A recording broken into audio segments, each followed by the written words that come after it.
அப்படின்னு சொன்னேன்.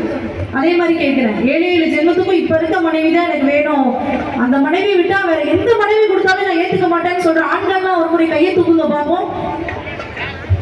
விரல் விட்டேன்னாலே 5 6 தான் இருக்கும் போலயே. தாத்தா 2 கை தூக்கிட்டு இருக்காரு, இதுக்கெல்லாம் நான் பொறுப்பே இல்லை. இந்த ஆண்கள் எப்பவுமே இப்படிதாங்க. சரி, பெண்கள் பாருங்க, பெண்களுக்கு எப்பவுமே ரொம்ப நல்ல மனசு.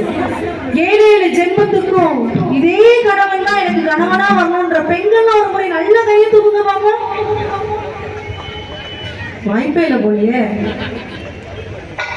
இதே மாதிரிதான் ஒரு மேடையில போய் கேட்டேன், 7 ஜென்மத்துக்கும் இப்ப இருக்க மகராசி தான் எனக்கு மனைவியா வரணும்ன்றவங்க கையை தூக்குங்க. எல்லாருமே கையை தூக்கிட்டாங்க. கூட எல்லாம் மனைவியோட தான் வந்திருந்தாங்க. ஒரே ஒரு அண்ணன் மட்டும் கடைசியில கையை தூக்காம இருந்தாங்க. கட்ட இறங்கி ஓடி போய், அண்ணா நீ தானே ஆண் சிங்கம், எவ்வளவு தைரியமா கையை தூக்காம உட்காந்துருக்கீங்க, உங்க பேர் என்ன சொல்லுங்க, நான் மேடையில சொல்றேன் அப்படின்னா. அட போமா, நேற்றுக்கு அவ அடிச்ச அடியில 2 கையும் தூக்க முடியாம உட்காந்துட்டு இருக்கேன் அப்படின்னு. ஒரே சந்தோஷம், நல்லா அடி வாங்குவீங்க போலயே. அந்த மாதிரிலாம் இல்லாம பெண்கள்லாம் ஏன் தெரியுமா கொஞ்சம் பேர் கை தூக்குனாங்க, 7 ஜென்மத்துக்கும் இதே கணவர் தான் வேணும்னு. ஏன் தெரியுமா? ஏன்னா இவரை விட்டு அவர் எந்த லட்சமாய் நமக்கு கிடைப்பான்ற தைரியம் தான். ஆனா அப்பா உங்க தைரியத்தை நான் பாராட்டுறேன். எடுத்து நான் பேசி முடிக்கிறவங்கள கையை தூக்குனீங்க பாத்தீங்களா? எல்லாம் வீட்டுக்காரர் ரொம்ப கோபமா இருப்பாங்க இல்லைங்களா? இதை வச்சே நீங்க அடுத்த பாட்டு என்னன்றது கணிக்கலாம். இப்போ ஒரு 1960 எப்படி கூப்பிட்டாங்க கணவரை? எப்படி கூப்பிட்டுருப்பாங்க? கேட்கலையே மச்சான்லாம். அதுக்கப்புறம் கேங்க போங்க நாதா அப்படின்னு கூப்பிட்டாங்க. அடுத்து ஒரு 10 வருஷம் கழிச்சதுக்கு அப்புறம் அத்தான் அப்படின்னு கூப்பிட்டாங்க. அடுத்து ஒரு 10 வருஷம் கழிச்சதுக்கு அப்புறம் மச்சான் அப்படின்னு கூப்பிட்டாங்க. அடுத்து ஒரு 10 வருஷம் கழிச்சு மாமான்னு கூப்பிட்டாங்க. அதுக்கப்புறம் எப்படி கூப்பிட்டாங்க தெரியுமா? டே ரமேஷ் உங்க அப்பா எங்கடா அப்படிதான் கூப்பிட்டு இருக்காங்க. இப்பெல்லாம் அது கூட இல்லை, அந்த ஆள் எங்க. ஆனா எந்த ஊர்ல எப்படி வேணா இருக்கலாம். ஆனா திருப்பூர்ல அந்த மாதிரிலாம் இல்லை. கணவர் ரொம்ப மரியாதையா தானே கூப்பிடுவீங்க.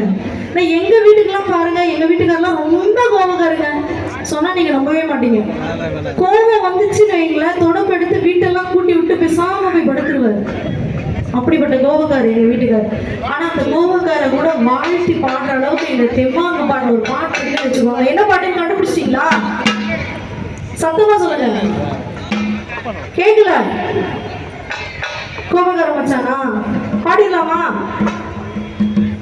பாடு பாடு பாடு அப்படின்னு. தன்னனானே நானே நானே தன்னானே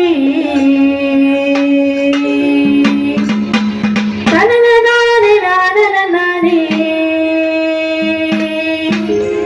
தன்னனானே நானே நானே தன்னானே தன்னனானே நானே நானே தன்னனானே நானே நானே தன்னானே தன்னனானே நானே நானே. கோபக்கார மச்சானும் இல்லை என் மச்சான், கொடுமை செய்யும் மச்சானும் இல்லை. கோபக்கார மச்சானும் இல்லை என் மச்சான், கொடுமை செய்யும் மச்சானும் இல்லை. சிரிச்சிருவா மறைச்சிருவா, சிரிச்சிருவா மறைச்சிருவா, சின்ன சின்ன சேட்டை செய்வா. கோபக்கார என்னோட கோபக்கார என்னோட கோபக்கார மச்சானும் இல்லை என் மச்சான், கொடுமை செய்யும் மச்சானும் இல்லை.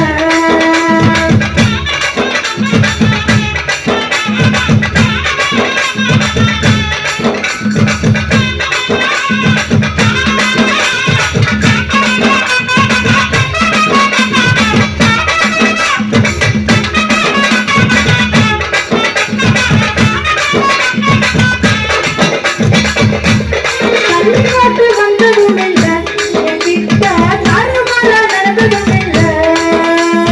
கண்ணி போட்டு வந்ததும் இல்லை என் கிட்ட தாறுமாறா நடந்ததும் இல்லை.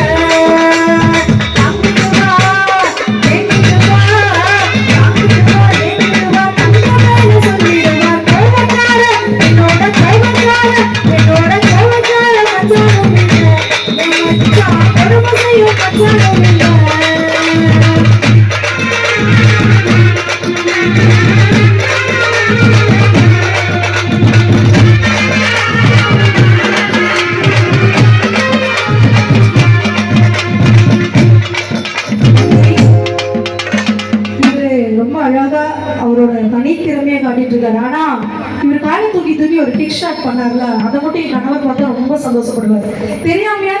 யாராவது என் மேல பற்றக்கூடாதான்னு அவர் சந்தோஷப்படுற எங்கேயாச்சும் இங்க கூட்டத்துல தான் வந்து பார்த்துட்டு இருப்பாரு. தேங்க்யூ. நல்ல கைத்தறி கொடுக்கலாம். ஒரு அற்புதமான பொங்கல் விழா கொண்டாடிட்டு இருக்கோம். ராஜஸ்தான்ல அதிகமா ஒட்டகம் இருக்குன்னு சொல்லி அங்க ஒட்டக பொங்கல்னு ஒண்ணு வச்சிருக்காங்களா? கிடையாது. ஆஸ்திரேலியாவில அதிகமா கங்காருகள் இருக்குன்னு சொல்லி கங்காரு பொங்கல் நாங்க ஒண்ணு வச்சிருக்காங்களா? இல்ல.